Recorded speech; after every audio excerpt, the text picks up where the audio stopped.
the Carlton football boss, their general manager of footy, Chris Davies, has been good enough to join us on the line on 3RW Footy on this Saturday afternoon. Chris, welcome to 3RW Football. Can you sum up the sun has come up this morning, but can you sum up the mood for us? Yeah, I mean, thanks for having me. Firstly, the mood, well, disappointment, clearly, some frustration that we've been, good enough to be in positions where we should have won more games than we have right now. So overall, I'd certainly say frustrated. So Michael Voss is contracted to the end of this year. He was only guaranteed into 2026 by your CEO, Graham Wright, Chris, and good to have you on. Can you guarantee that he'll be coaching next week? Yeah, I can. I absolutely can. So, as I say, Caroline, from the start of the year, we're 1-3. If we're taking any positives from those 3 losses, it's that we've been in positions to win those games. But as I say, bitterly disappointed that we haven't been able to get the job done, certainly in the last couple of weeks. As you say, you've been in winning positions in all of the games you've mentioned, and even the game you did win, it was pretty perilous there at the end against Richmond. What do you think it is, Chris? Would you put it fitness and conditioning or coaching, a mixture of both, leadership? I mean, I think in these situations, it's never one thing, Caroline, but it's a mixture of all. And I guess if you're getting into the X's and O's of the game, we're very heavily reliant on our score from stoppage, and when we don't get that right, which has been late in the game, our scoring has dried up because we haven't been very good from a transition offense perspective, and in reality, when the game's going against us, teams are scoring far too easily. So there's the X's and O's, and then I'd be silly not to be willing to look into the other things that you mentioned. I don't think it's a fitness thing, but clearly there's a mindset aspect to it. We would like our players communicating better than maybe they have. I think it's a mixture of all those things, and I'm not too proud to say that I'm willing to look into all of those things. When you say players not communicating as well as they could, can you be more specific? Well, I think this is where the gap in the competition can be sometimes when you've got a relatively inexperienced team. When pressure comes on, one of the first things that goes when your team is not going very well is communication. And if you've been watching our games, you've seen us been scored heavily against. And that's a critical issue when those things occur. If you think about the good teams that are playing at the moment, the teams right up the top end, they've got outstanding players, and not just the 2 or 3 leaders that you might be moving towards, but a group of players who are communicating well. And right now, 4 games into the season, we haven't got that right to the extent that we want to. Largely, Chris, I mean, it's the coaching and the players' issues, all these. But in your role as running the football department, because what we do know is when things aren't going so well, it's easy for people to look at their people around them. Is it his fault? Is it my fault? Who's doing what? So maintaining the unity within is a critical function for everyone at the club. That's something you're putting your mind to? Absolutely, Lee. I mean, I guess this week we had some real perspective given the Good Friday appeal game, and both clubs do it so well. It was clearly my first game being part of it, but it's amazing what your week can look like when you're getting some perspective about people going through real hardship. So it wasn't hard for the players this week to bounce into the club, making sure that they feel like they've got the game ahead of them to be excited about. And when you're performing poorly, that clearly is something that we're going to have to be mindful of into the future. I mean, I keep saying to the players, and I'm sure you would agree, the worst days as a football player will probably be better than the best days when they're doing their next job. So we've still got some things to be very grateful for. But at the same time, that's certainly not to take away from the the disappointment of our performances so far, and we all have the responsibility to get that better. But at the same time, what you don't need is your people coming in and feeling that down that they can't actually get up. So we're absolutely mindful of that. And I feel like the group have been pretty resilient in that space so far this year in the face of some pretty disappointing outcomes. But it's something that I'm mindful of, absolutely. We're talking to Carlton's new football boss, Chris Davies, after the loss to North Melbourne. Chris, I put it to you that certainly where appearances are concerned, it's difficult to appear unified when you have a part-time leadership mentor or mentor to the coach in Adam Simpson, who's commentating on games and being highly critical and on programs on radio stations about the way Carlton is playing and what is happening. Now, I understand we have a lot of conflicts in this industry, but to me it just looks like you've got a paid ambassador type footy director in Greg Williams. Obviously, Travis Boak, who's a leadership mentor who seems to be 4 days a week, so I guess he's not quite part-time. But the Adam Simpson one is perplexing to me. Do you think that is a poor look for the club? Well, I guess there's two parts of that, Caroline. Firstly, we've got real issues at the moment, so the optics from your perspective don't necessarily fuss me too much. This idea that people are part-time and therefore unable to give the full time that they are in that capacity to the club is not what I'm seeing from those people who you're mentioning day to day. I mean, Adam's history in the game, his experience, has been valuable to Michael so far, and these are the times where you want to make sure that you're providing absolute support to your senior coach, and having a person who has seen the ups and downs of a coaching career. I know that Michael is enjoying the mentoring and the feedback that he's getting from Adam. Doesn't mean that the current position is any easier, but as I say, we've got actual issues, and I can guarantee you that outside of whatever you're seeing from an optics perspective, there's nothing that I see here that's an issue internally. I just reckon in these situations you're all in or you're all out. Sorry, Bruce. No. I think, Leigh, you're next. I was only going to say, yesterday, I was watching the game, and it's funny how different things go through your mind, Chris. Just as an observer, at half-time, do you want to be... I'm thinking, do Carlton want to be in front at half-time or a point or two behind? But then, when you lost Jacob Wiedering, that was critical, I would have thought, because all of a sudden, from that point onward, your aerial defence fell apart. But one, how's he pulled up? And secondly, he was a crucial loss yesterday. It certainly felt like that was something that we didn't need, and obviously Jacob is a very important piece to our backline, given the player that he is. I mean, he had to go to hospital after the game last night.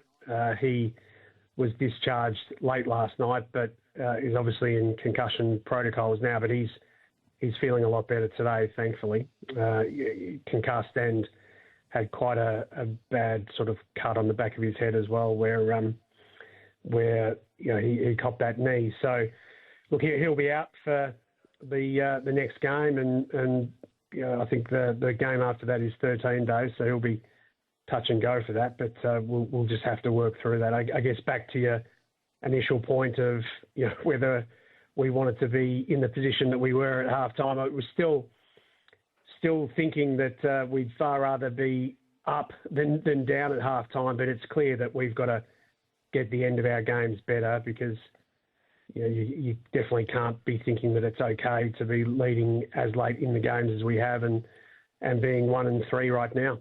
Chris, was anything different done at halftime? There was some fascinating vision close to the end of the break where it just looked like Patrick Cripps and the team, it was almost seance-like in terms of their closeness and whatever was unfolding. We obviously couldn't hear the audio, and that was ahead of what was the Blues' best quarter of the game. You came out and kicked 5-2 and appeared to take a stranglehold on the game. So was anything done differently compared to earlier weeks? Oh, look, Michael changed some things up, but not necessarily, with the intent to change everything that we've been doing. As you say, the third quarter was much more like the way that the team wants to play this year. And we haven't got that right in enough of the games, and the fourth quarter was really poor. And if you again start thinking about the end of the game, the reality is that the strong point of our team, our clearance work, just wasn't anywhere near good enough at the end of the game. Something that we need to address quickly if 2026 is going to deliver us the steps forward that we want to take. I'll just finish up by going back to the coach again. So clearly your supporter group has it in for him, and they have for some time, and it's becoming toxic, quite frankly. You oversaw a footy program at Port Adelaide with distinction for many years, and you had a coach there who, well, performed pretty well, really, and history shows he did very well, but who also was the target of some pretty vicious supporter behaviour. What did you learn from that, Chris, and what do you take from that experience with Ken Hinkley into this experience now? Well, I mean, my role is to support Michael as much as I possibly can. I totally accept that right now we're not performing to maybe expectations of our supporter base, and so what I want to do is be providing whatever support I can to Michael to make sure that we're all in this together to pull ourselves out of a disappointing start to the year. But really, it's focusing on the things that you can control. I mean, unfortunately, I'm not in the position, and I certainly wouldn't want to be telling our supporters how they should feel. The reality is that they should be seeing some progress on the field, and I accept that right now we haven't been good enough to show enough of that so far this year. It doesn't mean that we can't get better at it, but clearly, I want our group to get better at that very quickly. Chris, thanks for joining us after another tough day at the office. As we know, in this industry, things move on quickly. Carlton kick-off gather round in just 5 days' time. The eyes of the footy world on the Blues again against Adelaide at a packed Adelaide Oval. We'll see you in the City of Churches, and good luck for the weeks ahead. Thanks very much. Thanks for having me, guys. Dean, good afternoon to you. Welcome to 3AW Footy. Hello. Hi, everybody. Can someone please explain to me in a 15-minute interview with our head of football how I've just got more insight, clarity and conviction from our head of football than I have from the coach in any press conference over the last four years? I mean, did you guys all do maths up to year 12? Did you do calculus? Coach, let me finish. Coefficients, variables, and the constant. The club has eradicated all of the variables over summer. Players that were causing trouble, or we had to pay them too much. The football department didn't have the right support for the coach. So we got rid of assistant coaches. We got new people in. Travis Boak, Adams. All the variables have been. There's one constant left. Whole new development team.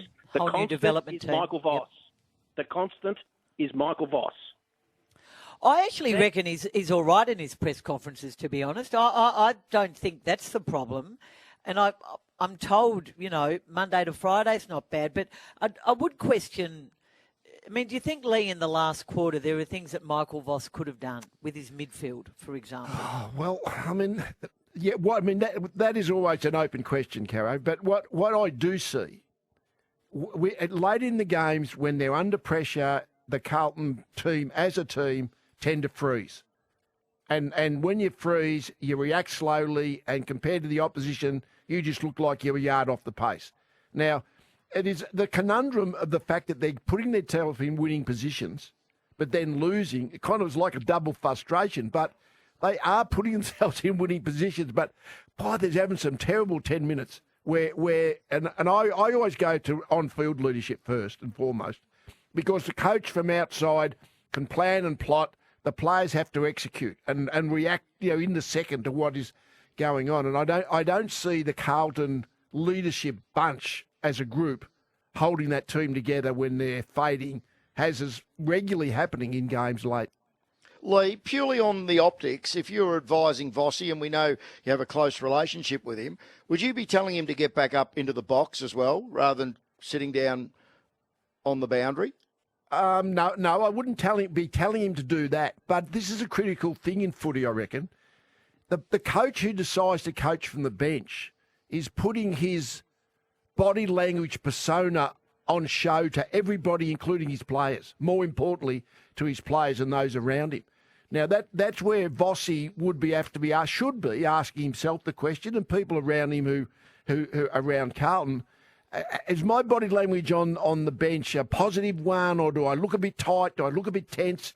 Am I a bit of a stress carrier, and that overflows onto my players? Now, all the coaches, I reckon, have to make that decision. If they are a stress carrier on the bench, don't go down the bench. Go upstairs. Now, whether that's Vossy, it is an interesting discussion, I reckon. And Vossy, I'm sure, would be asking himself the same question. But the people around you are the ones who kind of answer it. Are you kind of helping down there, or are you, can be a little bit of a stress carrier. It's an interesting position, the bench coach. You've got to have good body language. You cannot have body language that sort of tends to be a negative vibe.